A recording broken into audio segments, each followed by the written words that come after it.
기미는 피부과를 다녀와도 재발을 하기도 하고요. 오히려 더 심해지는 경우도 있습니다. 솔직히 말씀드리면 집에서 홈케어로 좋아지는 경우들도 있습니다. 기미와 잡티에 가장 효과가 좋은 가성비 연고 2가지를 모공, 주름, 노화, 미백, 기미 전부 다 효과가 있기 때문입니다. 저는 이 정도 말씀드리고요. 꼭 사서 한번 사용해 보세요. 안녕하세요. 저는 현재 인스타그램과 유튜브에서 피부 관련 컨텐츠를 다루는 유약사 채널을 운영하고 있는 11년차 약사 유스라입니다. 반갑습니다. 일반적으로 피부가 지저분해 보이는 기미와 잡티, 어찌 보면은 피부에 색소가 있다는 점에 있어서 두 개가 굉장히 비슷해 보이는데요.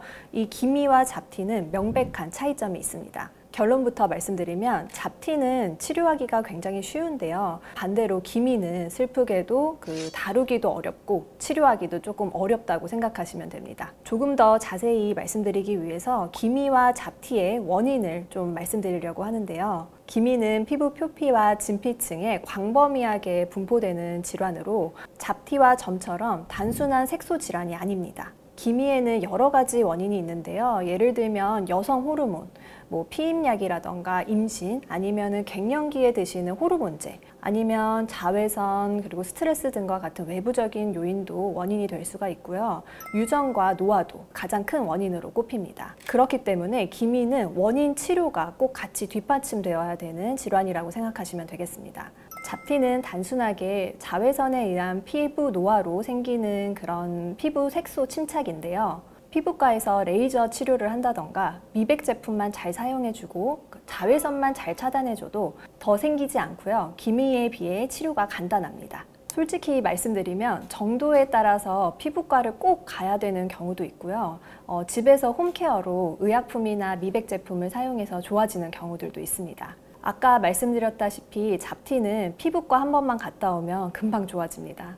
요즘은 비용도 많이 저렴해졌어요. 하지만 기미는 피부과를 다녀와도 재발을 하기도 하고요. 오히려 더 심해지는 경우도 있습니다. 그 왜일까요? 기미는 여러 가지 원인에 의해서 생기는 질환이기 때문에 그 원인을 같이 케어하지 않으면 피부과에서 없애고 와도 계속 재발을 하는 겁니다. 그래서 제가 기미 관리에서 중요하다고 생각하는 것이 4가지가 있습니다. 첫 번째, 피부를 자극하지 않는 생활 습관. 두 번째, 제대로 된 사용법으로 의약품 성분 사용하기. 세 번째, 필요하다면 피부과 시술을 꼭 받기. 네 번째, 제일 중요한 거는 인내심입니다. 뒤에서 기미 치료 의약품을 소개해 드릴 건데요. 바로 효과가 나는 게 아니고 보통은 2개월 이상은 사용해 보시라고 하거든요. 그래서 인내심이 굉장히 중요합니다. 기미는 어쩔 수 없이 재발은 합니다. 하지만 제대로 된 관리법으로 기미가 없어져 있는 시간을 늘리거나 기미가 잘 안 생기도록 생활 습관을 잘 케어해 준다면 깨끗한 피부로 지낼 수 있는 시간이 길어지겠죠. 제가 기미와 잡티에 가장 효과가 좋은 가성비 연고 2가지를 소개해 드리겠습니다. 먼저 드릴 말씀이 있습니다. 기미, 잡티를 개선해주는 성분들은 자극감이 있을 수가 있어요. 그렇기 때문에 오늘 제가 말씀드리는 이 약 2가지를 사셔서 그냥 좋다고 욕심을 내고 막 바르지 마시고요. 제가 말씀드리는 사용법대로 자극 없이 사용하시는 게 가장 중요하겠습니다. 첫 번째로 히드로퀴논입니다. 일반 약으로는 도미나 크림, 멜라토닌 크림으로 나오고요.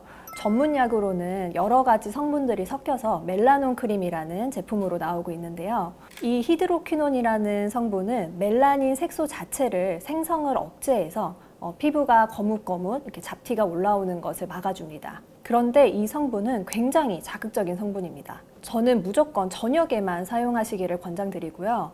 국소에만 콕콕 찍어 발라주셔야 되고요. 처음 쓰시는 분들은 원래는 매일 사용해도 되는 제품이지만 주 1, 2회만 사용해 보시면서 자극감이 없는지를 확인하시면서 적응해 가시는 걸 추천드립니다. 근데 제가 아까 인내심이 굉장히 중요하다고 말씀드렸는데요. 피부 턴오버 주기가 있기 때문에 이게 밑에 있는 색소가 없어지는데 시간이 좀 걸립니다. 최소 1달에서 2달 정도는 기다려 주셔야 효과가 나니까요. 너무 성급하게 많이 바르시면 절대로 안 됩니다. 2달을 사용했는데 효과가 없으시면 중단을 하시고요. 그러고 피부과에 가보시는 걸 추천드리겠습니다. 멜라논 크림을 제외하고는 히드로퀴논 성분은 전부 다 일반 약이기 때문에 약국에서 편하게 구매하실 수 있고요. 가격은 3만 원 정도 하는데요. 한번 사용할 때 소량씩 사용하기 때문에 1년 넘게 사용하실 수 있습니다. 꼭 사서 한번 사용해 보세요. 두 번째는 레티노산입니다. 레티노산은 의사 약사들 사이에서는 팔방미인이라고 불리는 성분인데요. 피부 턴오버를 촉진해서 콜라겐 재생을 도와줍니다. 우리가 나이가 들면서 피부 턴오버 주기가 길어지기 때문에 새 세포가 잘 생겨나지가 않는 거거든요. 이 성분을 사용해 주시면 중노년 피부에서 피부 턴오버 주기를 정상화 시킬 수 있습니다. 제가 팔방미인이라고 설명을 드린 이유는 레티노산은 모공, 여드름, 주름, 노화, 미백, 기미 전부 다 효과가 있기 때문입니다. 그런데 이 성분 또한 히드로퀴논처럼 자극감이 있는 성분이거든요. 사용법이 매우 중요합니다. 레티노산 또한 저녁에만 사용해 주시는 것을 추천드리고요. 처음에는 아주 소량만 크림에 섞어서 주 1, 2회 정도 사용해 주시면 됩니다. 레티노산은 적응이 되시면요, 매일 사용해 주셔도 되고요. 하지만 너무 성급하게 빨리 하다가는 피부가 각질이 벗겨지고 붉어질 수가 있습니다. 그런 상황이 되면은 중단하시고요. 보습을 잘 해주시면서 다시 피부를 보호해 주시면 금방 다시 좋아집니다. 그러고 나서 다시 소량으로 시작해 보셔도 됩니다. 근데 레티노산은 일반 약이 아니고 전문 약이기 때문에 꼭 병원에 가셔서 처방을 받아오셔야 합니다. 가격대는 성분마다 조금씩 다른데요. 보통 한 2만 원대에서 5만 원대 사이로 가격이 보통 정해져 있습니다. 아까 처음에 말씀드린 히드로퀴논과 두 번째 말씀드린 레티노산을 같이 사용하실 수도 있는데요. 동시에 두 가지 성분을 시작을 하시면 피부가 자극이 될 수 있으니 둘 중에 한 성분부터 먼저 적응을 하시고 그 다음에 하나를 더 추가해 보시는 걸 추천드립니다. 그래서 오늘 말씀드린 기미, 잡티 치료해주는 의약품 두 가지, 첫 번째 히드로퀴논, 두 번째 레티노산입니다. 제가 시연을 한번 해드리려고 가져왔는데요. 히드로퀴논 같은 경우는 간단하게 면봉으로 콕콕 찍어 바르는 거기 때문에 어렵지 않습니다. 근데 레티노산을 사용할 때 어렵다고 생각하시는 경우가 있는데요. 저는 로션에다가 이 레티노산을 쌀알만큼 섞어서 얼굴 전체에 펴바르시는 걸 추천드립니다. 양이 어느 정도냐면요. 처음 사용하실 때는 원래 가이드라인에는 조금 더 많이 사용하라고 하는데요. 적게 쓰면서 적응해 가시는 게 훨씬 더 좋습니다. 저는 이 정도 말씀드리고요. 원래 쓰시던 크림의 양만큼 섞어주시면 되는데요. 크림을 덮어서 이렇게 섞어주세요. 잘 섞어주시고 이렇게 섞어주신 다음에 이거를 얼굴 전체에 펴발라주시면 됩니다. 기미의 많은 원인들 중에 유전과 노화는 저희가 사실 어떻게 할 수가 없습니다. 하지만 생활 습관 때문에 피부 장벽이 무너진 경우라면 개선 여지가 있습니다. 그런데 우리가 무심코 하는 피부가 좋아지기 위해서 하는 행동들 중에 피부 장벽을 무너뜨리고 있는 게 엄청 많다는 사실 알고 계신가요? 모든 피부에 해당되는 건 아니고요. 기미가 있는 분들은 꼭 주의 깊게 보셨으면 좋겠습니다. 대표적으로 4가지 알려드릴게요. 첫 번째, 이중세안입니다. 약해진 피부에서는 이중세안이 피부 장벽을 정말 많이 무너뜨립니다. 기미가 있으신 경우엔 웬만해선 세안에서는 힘을 좀 빼시고요.